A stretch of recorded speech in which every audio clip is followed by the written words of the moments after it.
Mr. Wong, and today I'm going to discuss how Genius Plus Academy applies differentiated teaching and learning at our centers. Now, we often hear the idea of progressive learning. What exactly is progressive learning? Let me give you an analogy. You are training for a marathon. Obviously, no one starts off training for a marathon by running 42 kilometers. You are just going to collapse. So you always start off progressively. First you run 1 kilometer, next you train for 2 kilometers, then 4 kilometers, so on and so forth until you are able to run a full marathon.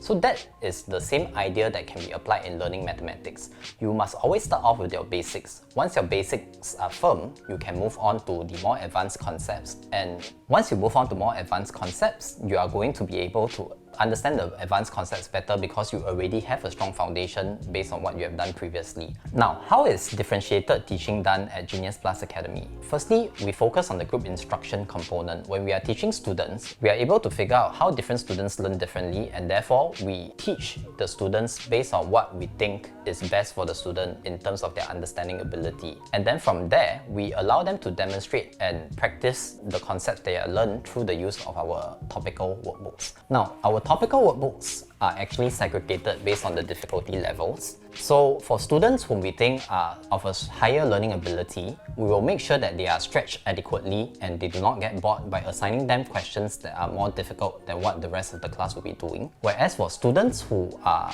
weaker ability, we want them to make sure that they get the basics right, so we will allocate them more questions that are related to the basic concepts that they are learning on top of the regular homework that are supposed to be done. So that is how we make sure that students at the two extremes do not get neglected. So for the rest of the students, obviously, if they are willing to do extra work, then they can obviously work on the rest of the questions within the workbook in a progressive manner as well, if that is something that they hope to do. Now, for the workbook as well, if in the event where they get stuck and they need more guidance, they are able to actually scan the QR codes. What they will assess when they scan the QR codes is actually a guided video solution that is curated by the tutor in advance. So there is no need for them to constantly have to refer to the tutor or to get stuck and not be able to move on, so that allows them to scaffold their learning in a way that is always progressive in nature by going through the different questions within the workbook itself. So that is how we make sure that students are able to apply differentiated learning within the classroom and also at home at Genius Plus Math Academy.